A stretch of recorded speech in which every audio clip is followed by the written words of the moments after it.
Pantallita, buenos días para todos. Vamos a ir aprovechando el tiempo, ya que lo tenemos en casa y de nuestro lado. Hay que siempre hacer lo mejor que uno puede. A ver, vamos empezando con un repasito rápido. ¿De qué era biotransformación? ¿Quién me recuerda qué era biotransformación?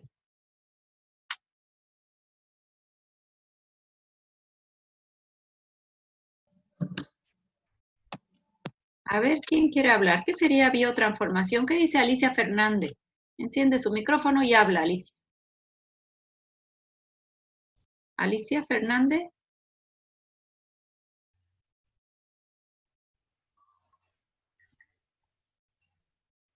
Biotransformar es inactivar al fármaco. Ya, es un proceso mediante el cual generalmente, ¿verdad? No se olviden la palabra generalmente. ¿Por qué te digo generalmente? Porque no siempre pasa. Ok, no siempre pasa. ¿Qué más puede pasar además de inactivar normalmente al fármaco? Muchas veces lo puede activar, doctora, por ejemplo, en el enalapril, lo puede convertir en enalaprilato. Perfecto. En su forma activa. Muy bien. ¿Y otro fármaco que les di? Para que no se lo olviden nunca, porque trae importantes interacciones después. Amilo. Omeprazol, doctora.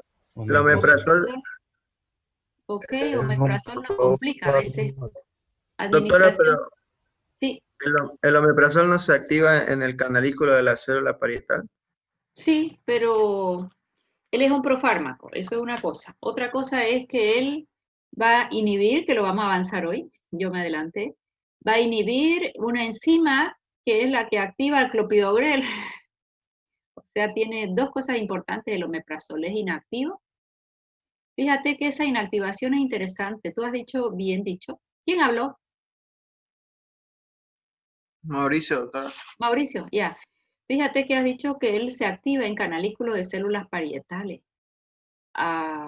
Tiene que estar ácido. Si ya usas otro fármaco, sea una ranitidina o otro IVP, cuando él pasa por ahí no hay medio ácido, ya no se activa. O sea que a veces cuando damos cada 6 horas, cada 8 horas o combinados 2 o 3 fármacos que bajan la producción de ácido clorhídrico, no tiene sentido dar omeprazol, ¿ya? Y hoy vamos a avanzar un poquito a cómo ellos interactúan en la biotransformación de un segundo fármaco. Bueno, entonces habíamos dicho que biotransformación es un proceso mediante el cual generalmente se inactiva el fármaco. La palabra generalmente me dice que en algunos casos se inactiva. Todo lo que entra en fase 1, ¿se activa o se inactiva?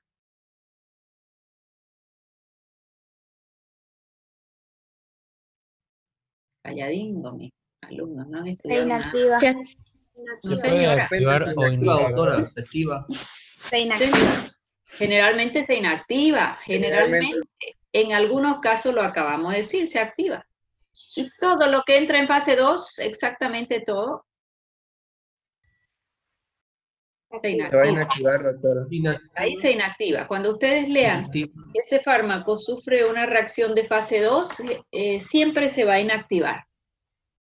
Siempre se va a inactivar, ¿ya? Bueno, cuando yo estoy hablando de fase 1, ¿cómo se llaman las enzimas? El sistema enzimático que va a biotransformar los fármacos. CP450, el citocromo P450, doctora. Ese nunca se lo olviden. ¿Quién se acuerda por qué se llamaba P450? Porque a ese número... P450. Porque esas enzimas hacen la refracción de la luz en 450 Hz.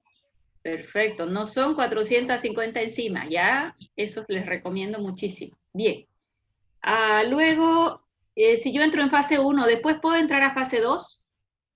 Sí, doctora. Sí, y siempre van a leer en la literatura, este metabolito es activo, entonces solo hizo fase 1. Este metabolito es inactivo, puede haber hecho fase 1 o fase 2. Otro puede haber hecho fase 1 primero y fase 2 después.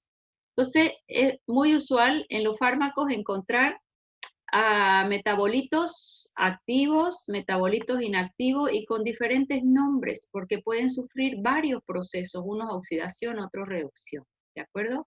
O sea que un mismo fármaco sí me puede dar, metabolito es el producto de degradación por biotransformación, ¿ya? Ese término es bien importante, son metabolitos, entonces dice Este paciente se intoxicó, no sé, con una benzodiazepina, en orina encontramos tal metabolito, o en sangre hay tal metabolito. ¿Puede tener más de 1, 2 o 3? Sí. Unos activos, otros inactivos. Unos de semivida más larga, otros de semivida más corta. Bien, esto ya lo hemos avanzado, lo vamos a ir pasando. ¿Expliqué lo que era ciclo enterohepático o no? No, doctora. Ya, pero acá me falta algo. Cuando hablamos de biotransformación, ¿cuál es el principal lugar de biotransformación? El hígado. Bien. Doctora. ¿Es el único? No. No, doctora. En el riñón, por ejemplo, hay glucuronoconjugación. En el plasma hay hidrólisis. Las acetilasa y las hidrolasas están en el plasma y ni lo dejan llegar al fármaco hasta el hígado. Por ejemplo, lidocaína, por ejemplo, dopamina, dobuta, muchas veces ellos son inactivados ya en plasma sin ni siquiera llegar hacia la circulación hepática, sin ni siquiera llegar hacia el hígado. Otros tejidos muy poco. Cuando hablamos de los microsomas hepáticos, vamos a tocar dos conceptos importantes, que ahí me quedé en mi anterior clase, ya me estoy acordando. Uno que era de inducción enzimática, inhibición enzimática y autoinducción. ¿Quién me quiere decir qué es una inducción enzimática? ¿Qué será una inducción enzimática?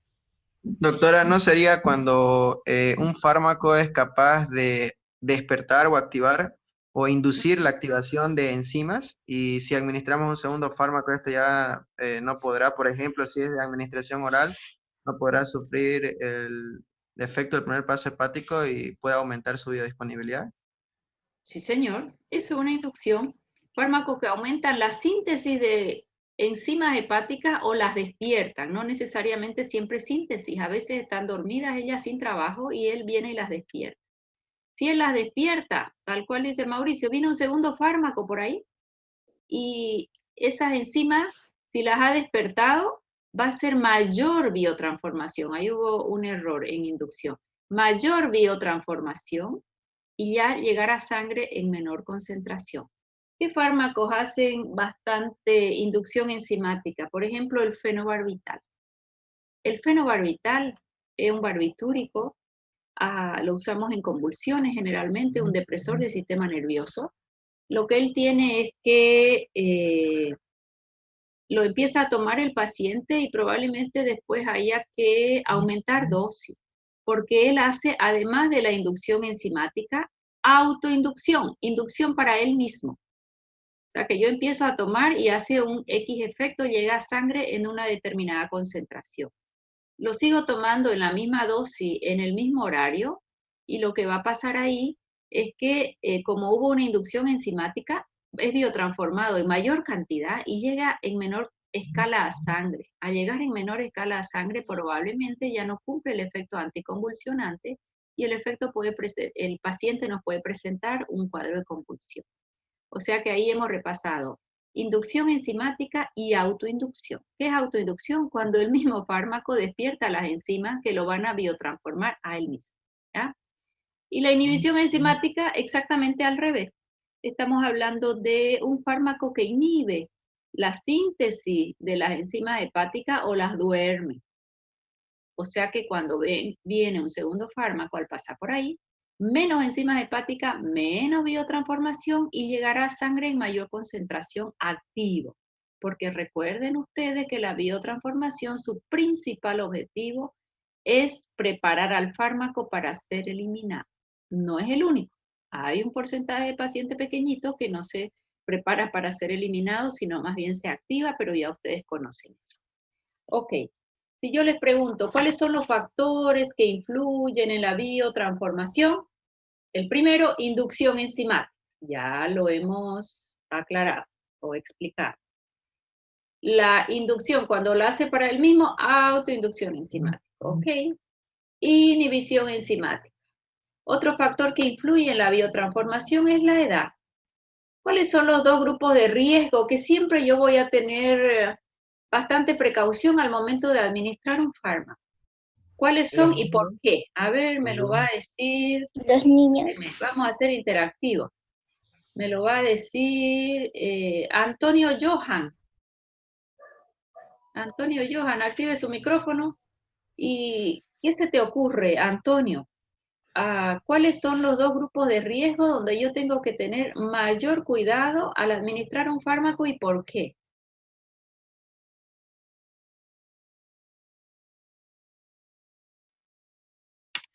Parece que Johan me dejó ahí su nombre.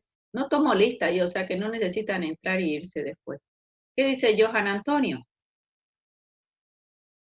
Caterine Álvarez.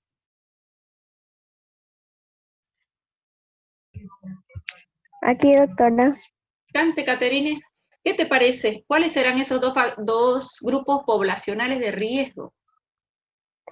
Serían la niñez, los niños ¿Ok? y los de la tercera edad. Sí, señor. Niños y tercera edad. ¿Por qué? Los niños generalmente con sistemas enzimáticos más inmaduros. Tercera edad, siempre me gusta decir, si ellos son inmaduros, tercera edad pasadito de maduros, es un mal término. Pero se entiende, pasadito de maduro significa que ya sus órganos están un poquito más deteriorados.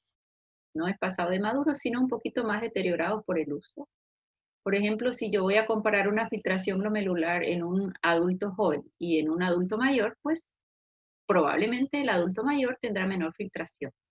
Función hepática, las enzimas de cuál de los dos pacientes van a estar más activas, paciente más joven, ¿de acuerdo? Entonces esos dos grupos poblacionales son los que hay que tener mayor precaución siempre, ¿ya?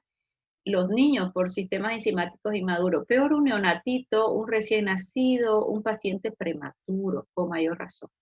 Mientras que la tercera edad, generalmente las dosis las tenemos que ir mirando con más cautela, porque tengo los sistemas de biotransformación más lentos, de eliminación más lento, volumen aparente de distribución en cuanto a porcentaje de agua también de ellos está disminuido, ¿no? Por varios motivos. Entonces, son parámetros que sí hay que tomar en cuenta al momento de medicar a un adulto mayor. Bien, entonces, entre los factores que influyen en la biotransformación hemos dicho inducción enzimática, autoinducción enzimática, inhibición enzimática, la edad. Otro factor es el sexo. Mujeres metabolizan menos algunos fármacos, no hay gran diferencia, ya son mínimas la diferencia hombre-mujer, o sea que las vamos a pasar de largo. Pero, por ejemplo, se ha visto que las mujeres metabolizan mucho más al fenobarbital. Sin embargo, no hay una explicación tan lógica, probablemente las hormonas tuviesen ahí algo que ver. Y el otro factor que sí es importante que me influye la biotransformación son los factores genéticos. Factores genéticos, dos conceptos acá importantes. Uno es hipersusceptibilidad y el otro idiosincrasia. ¿Qué es hipersusceptibilidad? Que es muy diferente a idiosincrasia. Fíjense que hipersusceptible es aquel paciente en el que se produce la mayoría de las reacciones adversas. Por ejemplo, si yo le doy ivermectina ahora, porque la ivermectina se ha visto que in vitro inhibe la replicación viral del COVID-19 administrado dentro de la primera fase y probablemente en la segunda fase, en la 2A, ha mostrado efectividad in vitro porque todavía en humanos no hay estudios por X motivo. Ok. Sin embargo, uno lo lee y es un antihelmíntico, ¿ya? Y ese antihelmíntico tiene algo de efectos adversos. Puede dar un poquito de vómito, puede dar diarrea, pudiese haber una sobrecarga hepática, puede dar mareo. Pero con una casuística mínima, ¿de acuerdo? Yo siempre recomiendo con la comida porque como él es liposoluble, cuando yo como una comida importante como es un almuerzo, pues la vesícula me va a dar un poquito de sales biliares para absorber grasas y ahí ella se va a absorber mejor. Por ahí todas las publicidades dicen dele con leche. No, medicamento se toma con agua. Solvente universal de los medicamentos del agua. La leche no deja de ser ácida y ustedes ya saben cómo varía el pH, ¿no? En estómago e intestino. Puede modificar la absorción o la liposolubilidad de un factor. Entonces, ¿qué iba yo a decir? Estaba hablando de qué. Ya, de la ivermectina, que me fui con el COVID, ya les iba a hablar del COVID. Estos pacientes hipersusceptibles son aquellos que van a desarrollar todos los efectos adversos. No es que él lo leyó y dice, ahora me duele la cabeza, tengo náuseas, vómito y diarrea. No. Mientras que los otros pacientes ni se acordaron que tomaron ivermectina, ni se acordaron. Pero al que le ocurre todos los efectos adversos, le llamamos paciente hipersusceptible. Varias pudieran ser las causas ahí, ¿no? Hasta genéticas inclusive, o probablemente un acetilador lento, acetilador rápido. No sabemos exactamente, pero sí pudiese investigarse más de eso. Y el otro grupo de pacientes son pacientes por idiosincrasia, se dice. ¿Qué es una idiosincrasia? Es aquel estado, es un estado en el cual genéticamente ya hay una predisposición en el paciente para desencadenar un efecto adverso. Y ahí entran lo que hoy en día llamamos polimorfismo genético. Ejemplo, le dimos justo tetraciclina a este paciente y nos hizo anemia plástica. Pero resulta que esa anemia plástica es 1 cada 1.000.000 de habitantes y justo le tocó a ese paciente. Entonces eso le llamamos polimorfismo genético. Tiene en sus enzimas una genética determinada que hace que ese metabolito de la tetraciclina, además de inhibir síntesis de proteína en el 30S de la bacteria, que es su mecanismo de acción, lo hiciera en los segmentos 40 y 60 que le corresponden a la síntesis de proteína en el ser humano en médula ósea. Ahí actúa como efecto adverso. Entonces eso es idiosincrasia. Es un fenómeno cualitativamente diferente, le llamamos, que se da a partir de la primera administración, relacionado con características genéticas del paciente. Lo mismo la dipirona. La dipirona, el dioxadol, si yo les pregunto, ¿con qué van a bajar la temperatura a un paciente por vía parenteral? ¿Cuál es la respuesta? ¿Con qué les bajan a ustedes la temperatura? Por vía parenteral, que no sea vía oral. Por vía oral tengo paracetamol, diclofenaco, puedo tomar ibuprofeno, pero ¿y endovenoso qué es lo único que tenemos en Bolivia para baja temperatura? ¿El dioxadol, doctora? Sí, dioxadol le estás haciendo a vago publicidad. Vamos a decir dipirona o metamisol, ¿de acuerdo? Pero dioxadol es una buena marca, ¿qué quieres que te diga? Uno ve las diferencias a veces, ¿no? Cuando administra los fármacos, que hace o no efecto, pero sí una buena marca. Sin embargo, su fármaco es metamisol o dipirona. Metamisol o dipirona. ¿Y quién sabe qué efecto adverso tiene metamisol o dipirona? Y es lo único que tenemos. En otros países hay paracetamol en ampollas, más ha dado algunos problemas de estabilidad y de hepatotoxicidad, pero nosotros solo tenemos dipirona, no hay más. En otros lugares también hay ibuprofeno en ampollas. Mi hospital los usa en neonatología, se los mandan de España, muy exclusivos para algunos casos de cierre del ducto arteriovenoso, lo usan, ¿no? En neonato. El problema también es igual que el de la tetraciclina. Hace anemia plástica por idiosincrasia, pero con una casuística baja. Sin embargo, si al paciente le tocó, pues va a ser la anemia plástica. ¿Quedó clarito? ¿Sí? Sí, doctora. Yo les pregunto cuáles son los factores que influyen en biotransformación rápidamente. Inducción enzimática, autoinducción enzimática, inhibición enzimática, la edad, el sexo y factores genéticos. Dentro de factores genéticos, los más importantes. Hipersusceptibilidad, que es diferente a hipersensibilidad. Hipersensibilidad es alergia, no tiene nada que ver con hipersusceptibilidad. Y finalmente la idiosincrasia. Bien, vamos a pasar de lámina. Con esto creo que ya terminé esa parte. Y este concepto es fundamental. Ciclo enterohepático. A ver, vamos a ir relacionando los conceptos. Entero, ¿qué es entero? Intestino. Intestino. Hígado. Vamos a ir pensando en este fármaco. Este fármaco va a ser un anticonceptivo de vía oral. No me encanta. No me encantan los anticonceptivos de vía oral, tienen una toxicidad importante.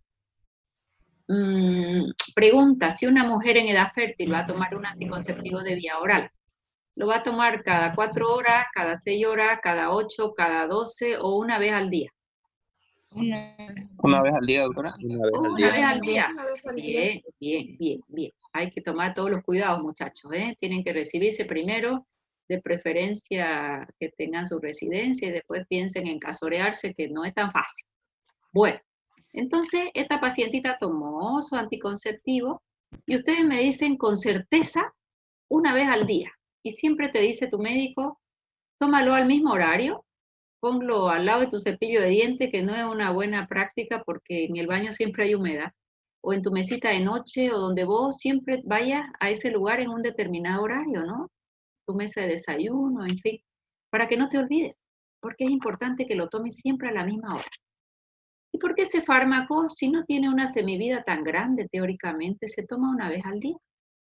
Porque el fármaco viene, acá se absorbe lo liposoluble o, lo no liposoluble. Lo Lo liposoluble. liposoluble. Liposoluble. ¿Y depende de qué? Del pH del medio. Yes, esos son mis alumnos. Muy bien, del pH del medio. ¿Qué puede variar de un día al otro? Claro que sí, con la comida también. Viene al hígado. ¿El hígado qué le hace en un primer momento? ¿Qué se llama ese fenómeno? Fenómeno del primer paso hepático. ¿Y si es en el intestino? De primer paso. intestinal. Perfecto. Bien, bien. Ok. Me gusta que estén atentos a responderme al toque. Ojo que interné un poco lento, ¿no? Por eso a veces me desespero. Entonces ya tomó su anticonceptivo, se absorbió la fracción liposoluble, hace fenómeno de primer paso hepático, se libera sangre y va y hace su efecto, que es bloquear. No sé por qué grito, cuando mi hijo me dice que grito mucho dando clase. Y claro, no me doy cuenta, voy a hablar un poco menos porque después me duele la garganta. Y ahora a nadie le puede doler la garganta, ¿cierto? Ya, entonces viene el fármaco, primer paso hepático, va a la sangre, va a ir a actuar bloqueando la ovulación. Después que hace su efecto, vuelve al hígado. El hígado lo biotransforma. No es fenómeno de primer paso, ya será segundo, tercero, cuarto, quinta vez que pasa por hígado. Y resulta que el hígado va a... Este fármaco tiene una acción que se llama glucuronoconjugación. Fase 1, fase 2. Fase 2, doctora. Fase 2. Hace glucuronoconjugación el fármaco cuando ya volvió de sangre. Y el hígado viene y lo guarda en la vesícula. Y la vesícula, que nos actúa todo el día, durante 24 horas, lo elimina.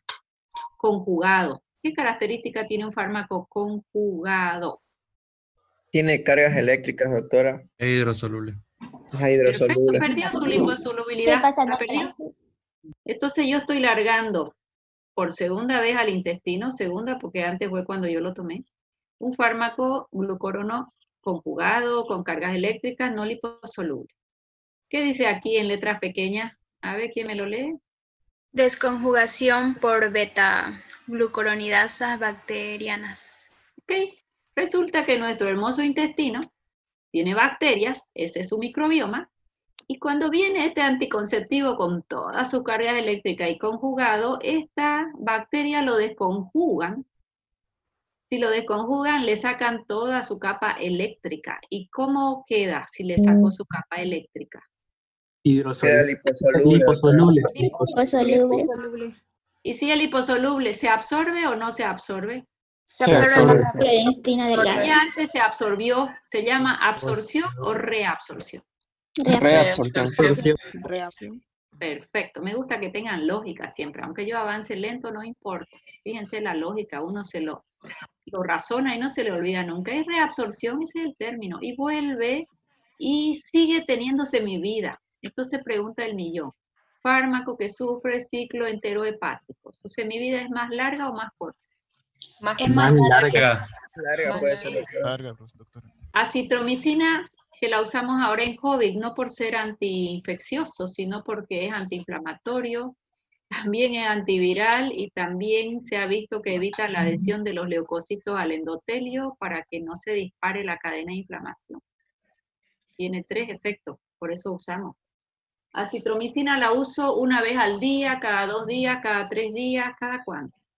Según lo que han escuchado por todos lados. cada 12 horas. Una vez al día por 3 días. Ya, una vez al día por 5 días, cada 24 horas. Ojo, panza vacía, porque ella se absorbe solo el 50% de su biodisponibilidad. La doy con alimentos y le baja el 50%, queda en 25, muy baja dosis. Y la eritromicina, ¿alguien ha usado alguna vez? Es alternativa en pacientes alérgicos a penicilina. ¿Cada cuántas horas vamos a dar una eritromicina? Se aplazaron. Igual que amoxicilina. Cada 6 8, todavía no hemos avanzado. Siempre que te den eritro, debería ser cada 6, máximo cada 8 horas, 3 al día. Pero resulta que la acitromicina es del mismo grupo y es una por día. Y si un día me olvidé, después la engancho porque ella queda todavía, tiene un fenómeno de distribución tricompartimental y se nos acumula un poco. ¿Ya? Entonces, fíjense ustedes que ¿cuál es la diferencia? Los dos son macrólidos. Tienen similar espectro, no idéntico. Resulta que la eritro se elimina y se eliminó nomás en la primer biotransformada, ¿no? Y la citromicina sufre ciclo entero hepático. Entonces, cuando ella se está yendo, vuelve y se reabsorbe, igual que el anticonceptivo oral. Vamos a pensar, ¿qué pasa en esta paciente? Sexo femenino, estudiante de medicina, 3er año, toma su anticonceptivo, perfecto, se absorbe, hace todo su ciclo entero hepático. Pero esta paciente hizo una infección urinaria que es muy usual en mujeres. Entonces hace la infección urinaria. ¿Y qué antibiótico le damos a esa infección urinaria? A ver, elíjame alguno. Sí, doctora. Ya.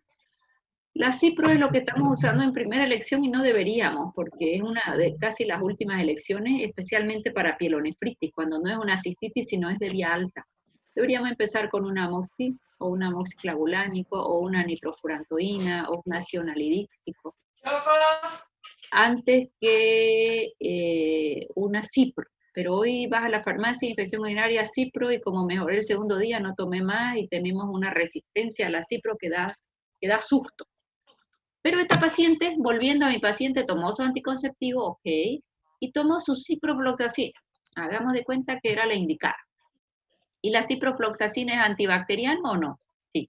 ¿Y qué va a hacer con mi flora de intestino? La puede eliminar. Barrer, destruir, eliminar. Sí. Y si ya no hay estas bacterias para desconjugar al anticonceptivo, ¿qué va a pasar? Cuando el Va a disminuir tu anticonceptivo semivida.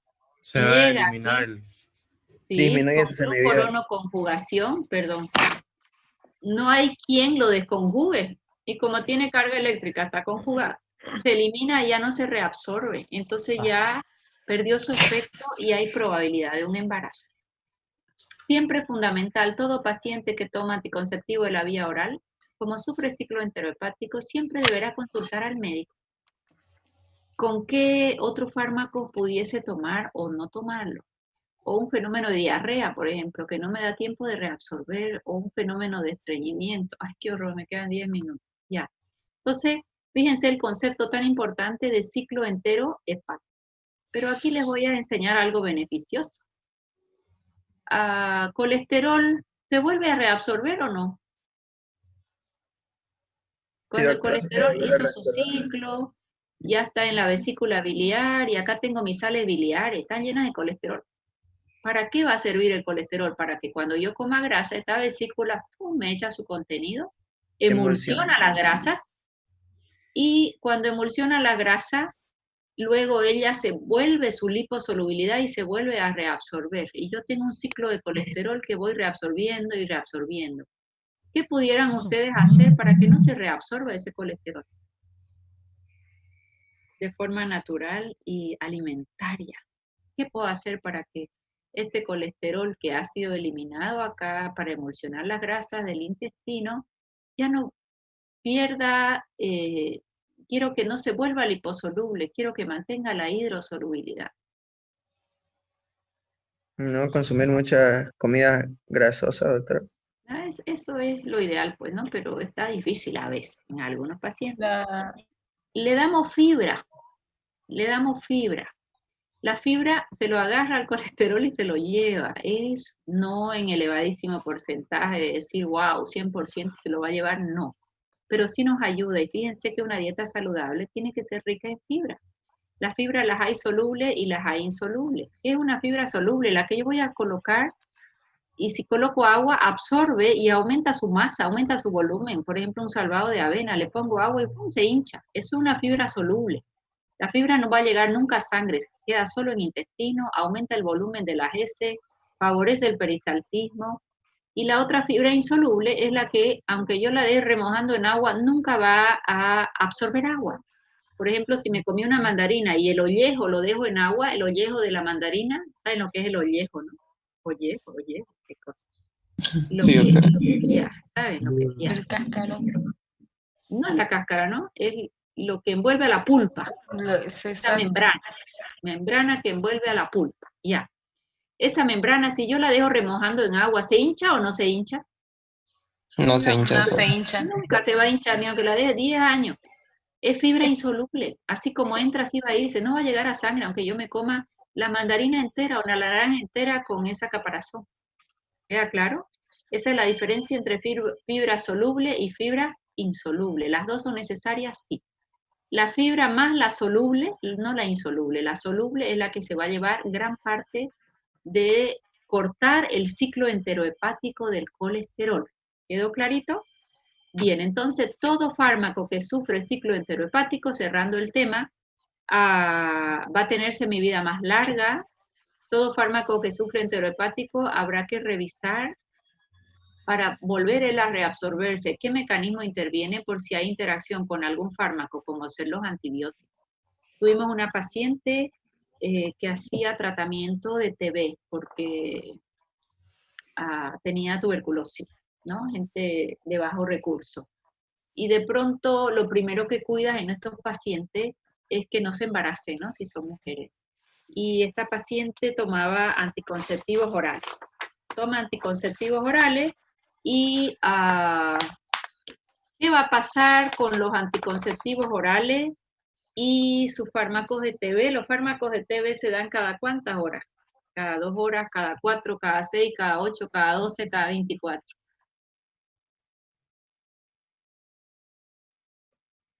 ¿Nunca han visto un tratamiento de TB? Cada 24, doctora. Sí, todos los días a la misma hora y el domingo descansa. Como la idea es que vaya al centro de salud y ahí le den, para que el personal de salud asegure que el paciente está tomando la medicación, porque es un problema el abandono. El paciente empieza a sentirse mejor y ya no quiere, porque ya empieza a tener otras cosas, ya le duelen los músculos, las articulaciones, tiene vómito porque son hepatotóxicos, entonces quiere abandonarlo. Por lo tanto, nuestro programa DOTS te dice tratamiento directamente observado en el servicio, donde el personal mira que tome el paciente la medicación. Entonces, esta paciente toma sus anticonceptivos orales y tomándolos se embaraza. ¿Por qué? Porque la mayoría de los fármacos que son antibacterianos se eliminan por el intestino, muchos son hepatotóxicos, entonces van vía biliar hacia el intestino, van barriendo la microbioma o la flora de intestino, y cuando venía el pobre anticonceptivo de vía oral a querer desconjugarse para volver a ser absorbido, ya no encontraba las enzimas, entonces la paciente se embaraza. Qué complicado. ¿Qué hacemos con esta paciente? Cortamos el embarazo, seguimos dando los antituberculosos, no le damos, ¿qué harían? A ver, le vamos a preguntar qué haría al doctor, todas mujeres, mis alumnas, Wilber Cuico González. ¿Dónde está Wilber?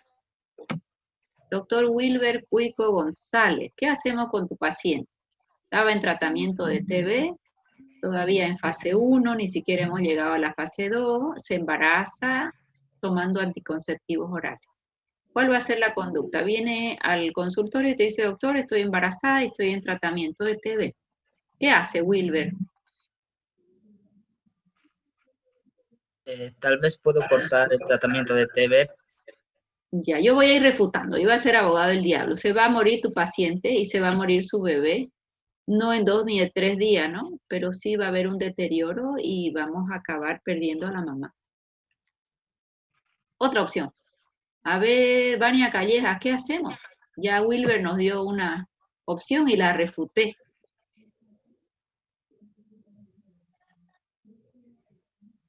Valeria Rocha, ¿qué hacemos? Siempre se preserva la vida de la mamá, doctora. O sea, Ya. O sea o que es tú la estás de decisión acuerdo en no seguir el embarazo. o es decisión del paciente en todo caso. Eso me gustó más. Tuvimos una junta, yo trabajaba con muchos centros de salud haciendo capacitación en fármaco, les hablo de hace tiempo, de estos hacíamos un trabajo comunitario ad honorem, con todos los médicos de los centros de salud y hacíamos unas capacitaciones y unas discusiones de casos bellísimas los sábados en la tarde. Entonces, esto se lleva a caso. ¿Y qué se decide? Tiene razón Valeria, preservamos la vida de mamá siempre, tenía como 6, 7, 8 hijitos ya. Sin embargo, no podemos hacer un aborto terapéutico en ese caso y se deja que la mamá decida. Eso fue lo que se hizo, ¿no? Fue lo más ético que decidimos entre todos. Entonces la mamá decide y les dimos su tiempo con el esposo y mamá siempre pues preserva la vida de su hijo, ¿no? Y ellos decidieron continuar el tratamiento de TB. Se saca un fármaco que es el que más embriotóxico puede ser y se continúa el tratamiento.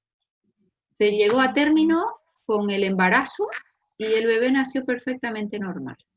Pero ¿qué opción había ahí? La opción era que haya hecho alguna embriotoxicidad porque son fármacos que no se deben dar en embarazo.